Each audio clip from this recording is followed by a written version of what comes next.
I've been thinking a lot recently about books where their queerness is like baked into the book, you know? Like you can't read the blurb of Cemetery Boys by Aidan Thomas or The Poison Within by Rachel Marie Piercy or a book like Only Mostly Devastated by Sophie Gonzalez, The Seep by Kana Porter, even A Taste of Honey by Kaya Shanti Wilson, which is very underrated. Everyone should read this book. But you can't read about any of these books without realizing, oh, this is a queer book. And that's really great. Like, I'm very grateful that we're kind of getting to a place in publishing where this is happening more and more, and it's fantastic. But I was thinking, if you're a queer reader who isn't out, then it could be very difficult to find queer stories that you can read without like exposing yourself to the people in your life as a queer person who for some reason or another just isn't out yet. And that's totally valid. But I was just thinking, if you're someone who is uncomfortable with the other people in your life kind of seeing what you're reading and being like, oh, that's a queer book, then it could be very difficult to read the stories that you want to read, you know? So I've got a list of books here today that are queer and our own voices, but not necessarily in the marketing. You wouldn't really, like looking at the book and reading the blurb, you wouldn't really find anything that says, oh, that's queer. You know, like there's a couple of iffy examples, but I think this is an interesting list to make, and I don't know if anyone's done anything like this before. They probably have. I thought this would be an interesting list to make. I don't know. Does this make sense? Does this video make sense? Something that I quickly want to mention before we dive into the video is Alex from Pucks and Paperback has a GoFundMe going. He is living in a very toxic living situation and he needs to get out of that. So he's trying to raise some money so he actually can get out of that. I'll have a link to his GoFundMe down below. I think Alex is a really important creator in this community and it's so important to show our support for him. So I would love it if you guys have the money that if you guys could donate to that. It would be great and I would love it and I think Alex would love it as well. But yeah, I just wanted to jump in and mention that. Back to the video. So I thought we had a bit of variety on this list, but it turns out that we've kind of just got like sci-fi and fantasy. There's a bit of paranormal, but otherwise it's kind of just sci-fi and fantasy, which, you know, is kind of on brand, I guess. I don't know. We're starting with some young adult books and then we move into more adult because, you know, not everyone who's not out is a young adult. You know what I mean? We're going to start off with a non-binary author, MK England. They have 2 books out. This is their first book, The Disasters, and their second book, Spell Hacker. The Disasters is like a space romp, space opera novel for kids who flunk out of like Space Academy on the moon and then they kind of get caught up in these political machinations. They're on the run from the government because they're being used as the scapegoats for this like terrorist organization who attacked the space station. It's a really fun ride. There's a bisexual love triangle in this book. There's a really cool trans girl side character. I really like The Disasters. It has its flaws, as any book does, but I really like The Disasters. I think it's a great book. And it's a lot of fun to read. Spell Hacker is MK England's second book, as I mentioned, and this follows kind of a similar setup to The Disasters. This is more of like a science fantasy sort of book set in this futuristic kind of dystopian world where everything's kind of falling apart. You know, there's this kind of implied climate disaster, which, you know, is relevant, I guess. People have the ability to use magic in this setting, but magic is referred to as Maz. And there are these big corporations that kind of hoard and distribute Maz. We're following Diz and her 3 best friends who they're kind of running this underground Maz siphoning business. It's not legal and it's a lot of fun. Similarly to The Disasters, they get caught up in a lot of governmental hijinks. It's a lot of fun to read. I go back and forth as to whether or not I prefer The Disasters or Spell Hacker. I really like the dynamics in Spell Hacker. I think that but the relationships between all the characters are really interesting. Diz is very interesting as a protagonist because she's very angry and she's very stubborn, and it's interesting to read from Diz's perspective because in YA so often you get like, ah yes, the protagonist is paragon of goodness, but like it's interesting to read Diz because she makes a lot of not good decisions. And, you know, that can be frustrating for some people, but I really like it. But yeah, our main character Diz is queer. There's a non-binary love interest in this novel. There's a lot of rep for like older queer relationships, which I really like in this. It's a lot of fun. MK England writes really fun, rompy kind of stories. So if you're looking for like a fun time, I would recommend MK England. The next two books I'm going to recommend are actually a duology by Australian author Will Kostakis. The first book is Monument and the second book is Rebel Gods. I haven't read Rebel Gods yet. I'm going to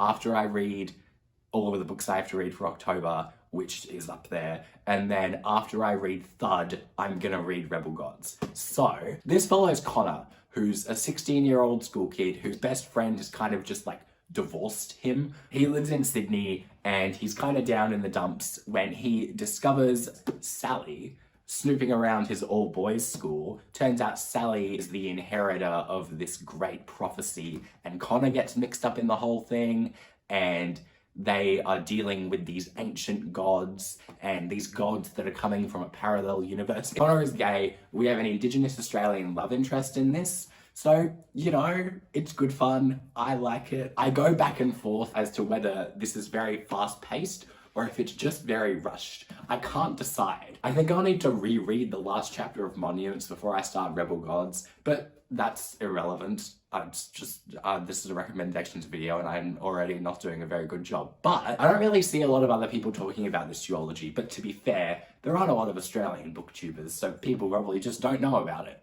But yeah, the Monuments duology by Will Kostakis, I haven't finished it, but it's gay and it's young adult and it's fun. You know, it's like Percy Jackson, but gay. And I am aware that there are queer characters in Percy Jackson, so maybe that's a bit of a defunct analogy. I don't know. Our young adult books are kind of coming in twos today, so I'm gonna recommend two of Alison Evans' books, the only two I've read, unfortunately. The first book I'm gonna recommend by Alison Evans is Euphoria Kids. Alison Evans is a non-binary Australian author. Euphoria Kids follows these three queer kids in kind of a small Australian suburb as they're trying to navigate their growing identity. This is very queer, it's very wholesome, it gives me like Studio Ghibli vibes, it's just great. I'll just read you the synopsis actually. Ever since the witch cursed Babs, she turns invisible sometimes. She has her mum and her dog, but teachers and classmates barely notice her. Then one day, Iris can see her, and Iris likes what they see. Babs is made of fire. Iris grew from a seed in the ground. They have friends, but not human ones. Not until they meet Babs. The two of them have a lot in common. They speak to dryads and fairies, and they're connected to magic that's all around them. There's a new boy at school, a boy who's like them and who hasn't found his real name yet. Soon the three of them are hanging out and trying to spell work together. But magic can be dangerous though. Witches and fae can be cruel. Something is happening in the other realm. And despite being warned to stay away, the three friends have to figure out how to deal with it on their own terms. So it's one of those synopses where if you really think about it, you can be like, yeah, that's queer. But it's one of those things where it's you don't know unless you know, you know? I really like Babs as a main character. I think she's really cool and feisty and fiery, which, you know, she's made of fire, so that makes sense. It's that sort of trans, queer, YA wholesomeness that if you're looking for it, then here you go. I think Euphoria Kids is up there for one of my top books of this year. So I really enjoyed this. And if you pick up one of the books that I recommend today, I would highly recommend Euphoria Kids. The second Alison Evans book I'm gonna recommend is their debut novel, Ida. I'm not the biggest fan of this book. I mean, there's nothing wrong with it. I just don't think it's their best work. I really prefer Euphoria Kids. I haven't read their second book yet, Highway Bodies, but I really want to. Ida follows a girl named Ida, who's really struggling to find out what she wants to do in her life and what path she wants to take. Twist is that she can shift through parallel universes and parallel dimensions, so she can kind of navigate whatever choices that she wants to. That all comes to head when her non-binary love interest goes missing and she has to travel through all these dimensions to find them. Our reading tastes might not align. If that sounds at all interesting to you, I would highly recommend picking this up, especially because Alison Evans is a non-binary Australian author. That would mean a lot to me if people started picking up more Australian authors. The rep in this, we've got the non-binary love interest, but Ida's brother is trans. So there's that as well. And you know, it's a good time. Ida and then Euphoria Kids as well. I would recommend both of these as books that are queer but aren't necessarily like queer, you know? So we're moving more now into sort of like new adult territory. I'm gonna mention To the Flame by A.E. Ross. This is a novella from Nine Star Press. It follows Emerson, who's this plus size queer boy. He's in his first year of college and he's kind of falling for Maury, the non-binary person who lives across the hall from him.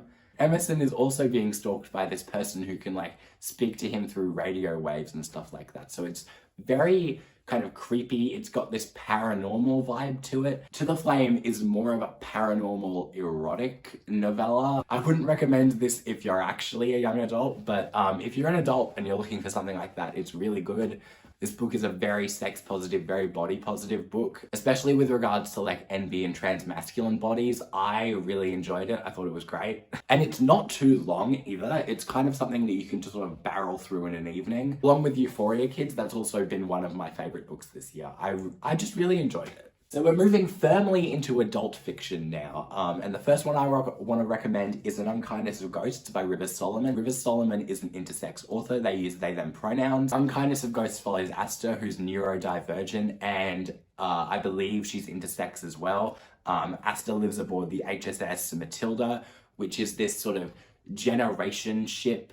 It's structured much like the antebellum South, and there's a lot of racism and queerphobia in this book. Years before the novel starts, Asta's mother passed away. Everyone thinks she committed suicide, but at the beginning of the novel, Asta kind of starts to put things together and maybe realizes that she didn't commit suicide. So the book follows Asta as she tries to figure out what really happened to her mother, and also there's this brewing rebellion and kind of civil war amongst like the different wings of the ship. It's really interesting. I would highly recommend it if you're not adverse to reading some more like gory, graphic content. It took me a while to get through An Unkindness of Ghosts, but I really enjoyed it. I really liked taking my time with it. There's a lot to unpack in this book, and I think I would really enjoy a reread of it. But yeah, I would highly recommend An Unkindness of Ghosts. It's really, really good. And I think if you're looking for more adult fiction that tackles like queerphobia and that sort of thing, and racism as well,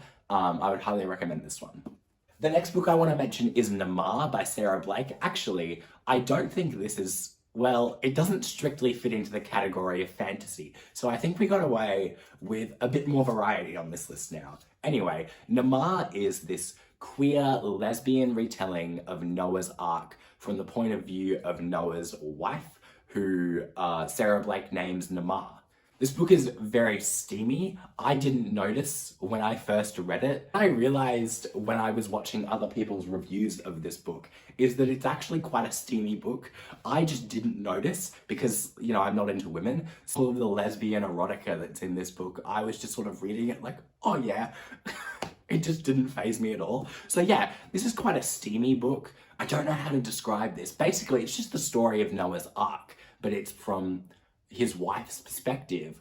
It's not very Christian. There's a lot of violence in this book. It's really, really good. It deals with loss and grief and the past and just like what it means to be a mother, what it means to be a woman. I really liked Namar. It was one of my favorite books last year. Actually, it was this close to being my favorite book last year. If you're looking for something that's kind of steamy, but also kind of literary and very sort of stimulating, like mentally, I think Namar would be a really, really good pick.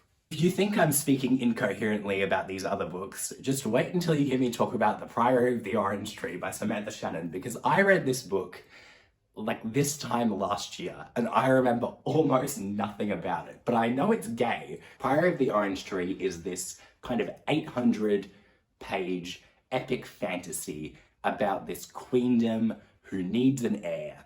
Sabran the Ninth is the current queen, and she needs to produce an heir. She doesn't really want to get married though. We follow lots of different perspectives throughout the world. There's also this prophecy about this returning demon. We follow Tane, who's a dragon rider over, like, across the ocean. I don't really know how to describe epic fantasy. Like, I'm just not very good at it. But yeah, we've got dragons, ancient prophecies, court politics, lesbians, gays, you know, it's just a good time. Lots of like old prophecies coming to like the forefront as well. I really enjoyed The Priory of the Orange Tree. I had some qualms with it. I actually made a dedicated review video back when I did those. I made one for Priory of the Orange Tree, so I'll have my more detailed thoughts up there. But yeah, Priory of the Orange Tree is one that if you're more of an epic fantasy reader and you want to read something that is gay, but you don't want people to know that you're reading something that's gay, then you could read Priory of the Orange Tree. I think it's actually a really good pick. It's a standalone fantasy as well, which you really don't see a lot of.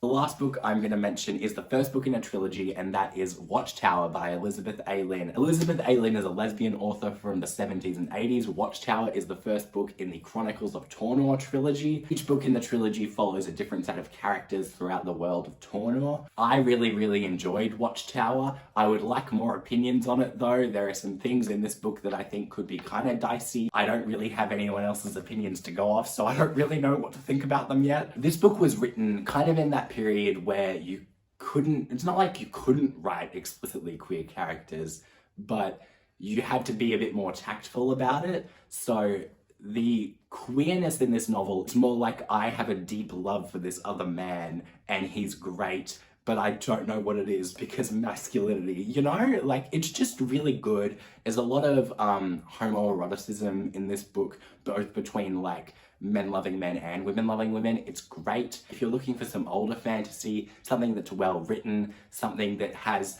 engaging themes and interesting characters, I would highly recommend Watchtower by Elizabeth A. Lynn. So these aren't all the books that I talked about in this video because I don't own all the books that I talked about in this video, but if you're interested in any of these books, if you have any other recommendations for readers who aren't out yet but want to read queer stories, then leave them in the comments down below. I would love for this to be kind of like an open forum resource for people. I would love that. If you want to leave a comment but you don't really know what to say, you can leave me a cloud emoji because Ida has clouds on the front of it. Or if you don't want to leave me an emoji but you still want to leave a comment, you can let me know what you're currently reading. Thank you so much for sticking around until the end of this video. I really hope you enjoyed, and I'll see you again next week with a new one. Bye!